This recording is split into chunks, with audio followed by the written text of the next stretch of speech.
जय हिंद दोस्तों, जितने भी भाई लूसेंट का 44वां टॉपिक देख लिए हैं, तो आज का 45वां टॉपिक होने वाला है शाहजहां और औरंगजेब से संबंधित। इन दोनों टॉपिक से आज का प्रश्न रहने वाला है। और आप लोगों को पढ़ाने के लिए मैं बिल्कुल नहीं आता हूँ, बताने के लिए आता हूँ कि भाई ऐसा ऐसा प्रश्न जो है कि लूसेंट का रहता है। और टॉपिक भाई लूसेंट कंपटीशन का ब्रह्मास्त्र कहा जाता है। क्या है कि इसको उस तरीका से लिखा गया है कि इससे बाहर प्रश्न जाता ही नहीं है। अगर इसको बढ़िया से एक एक टॉपिक को लिख कर आप मतलब लिख लेते हैं और लिख कर उसको दोबारा पढ़ लेते हैं तो 100% जो है कि यहाँ से प्रश्न पूछा जाता है। आज का वन लाइनर प्रश्न है। वन लाइनर का मतलब होता है कि प्रश्न और उत्तर साथ साथ बोला जाता है। प्रश्न और उत्तर साथ साथ बोलने में क्या होता है कि कॉम्बिनेशन बैठता है, अच्छा लगता है सुनने में। एक प्रश्न मैं बोलकर सुनाता हूँ। जहांगीर के बाद सिंहासन पर शाहजहां बैठा। जहांगीर के बाद सिंहासन पर शाहजहां बैठा और केवल प्रश्न बोला जाता है तो जहांगीर के बाद सिंहासन पर कौन बैठा, तो शाहजहां बैठा।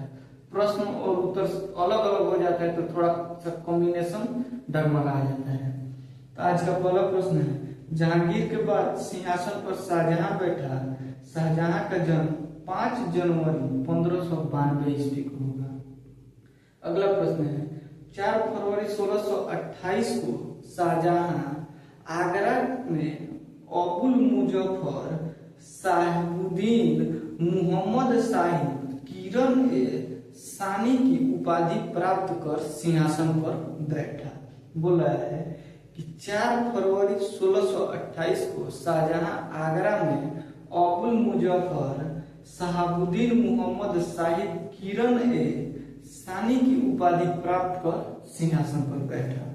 अगला प्रश्न है, शाहजहां ने बोला है कि शाहजहां ने आसफ खान को वजीर पद एवं महावत खान को खान खाना की उपाधि प्रदान किया। बोल रहा है कि शाहजहां ने आसफ खान को वजीर पद एवं महावत खान को खान खाना का पद प्रदान किया, उपाधि प्रदान किया।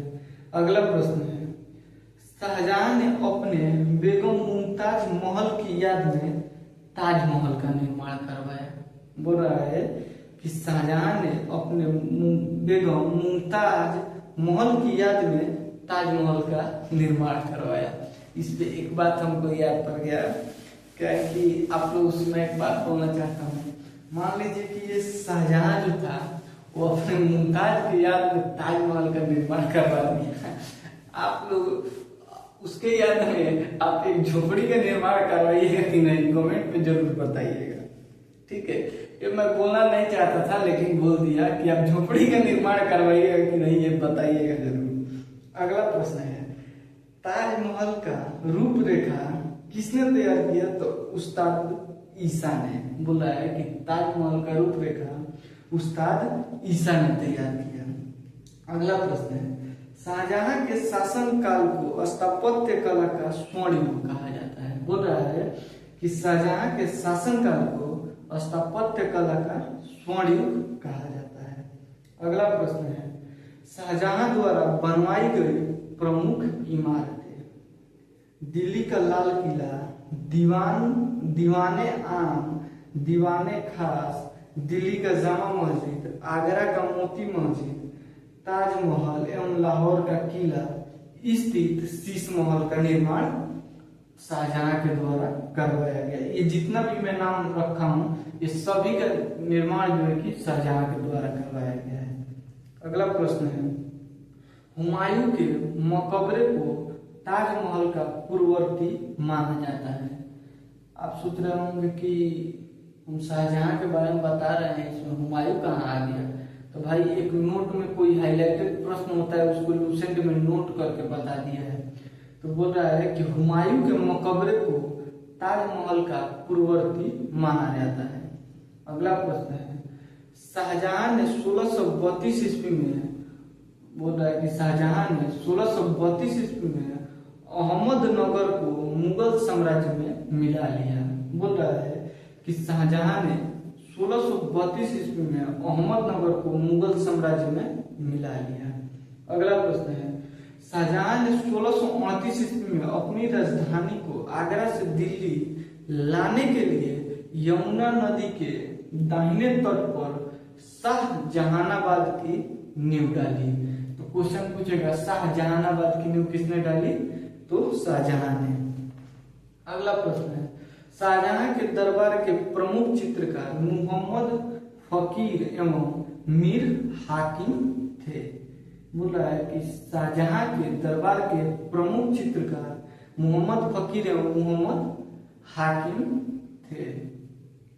अगला प्रश्न है, शाहजहां के दरबार के प्रमुख संस्कृत कवि वंशीधर मिश्रा एवं हरिनारायण मिश्रा थे। शाहजहां के दरबार के प्रमुख संस्कृत कवि वंशीधर मिश्रा एवं हरिनारायण मिश्रा थे। अगला प्रश्न है, शाहजहां के पुत्रों में दारा शिकोह सर्वाधिक विद्वान था। सबसे पढ़ा लिखा व्यक्ति जो है कि शाहजहां के पुत्रों में सबसे पढ़ा लिखा व्यक्ति दारा शिकोह था। अगला प्रश्न है, दारा शिकोह ने भागवत गीता, योग वशिष्ठ, उपनिषद एवं रामायण का अनुवाद फारसी भाषा में करवाया था। दारा शिकोह ने भागवत गीता, योग वशिष्ठ एवं उपनिषद एवं रामायण का अनुवाद फारसी भाषा में करवाया था। अगला प्रश्न है, 15 अप्रैल 1658 ईस्वी को दारा एवं औरंगजेब के बीच धर्मट का युद्ध हुआ। इस युद्ध में दारा शिकोह हार गया, यानी दारा शिकोह की पराजय हुई। अगला प्रश्न है, शाह बुलंद इकबाल के रूप में दारा शिकोह को जाना जाता है। शाह बुलंद इकबाल के रूप में दारा शिकोह को जाना जाता है। अगला प्रश्न है, शाहजहां का मृत्यु 22 जनवरी 1666 ईस्वी को हो गई। शाहजहां की मृत्यु 22 जनवरी 1666 ईस्वी को हो गई। ये रहा आज का शाहजहां से संबंधित महत्वपूर्ण प्रश्न, और औरंगजेब का जो टॉपिक रहेगा वो मैं कल बता दूंगा आप लोगों को। ये जो है कि आज का जितना भी प्रश्न मैं बताया लूसेंट का टॉपिक वाइज प्रश्न है। लूसेंट से आप मिलाइएगा 100% टॉपिक वाइज टॉपिक मिलेगा, हर एक प्रश्न मिलेगा। ऐसे प्रश्नों के लिए हमारे चैनल को सब्सक्राइब जरूर कीजिएगा, इस वीडियो को ज्यादा से ज्यादा शेयर कीजिएगा। मिलेंगे नेक्स्ट वीडियो में, तब तक के लिए जय हिंद।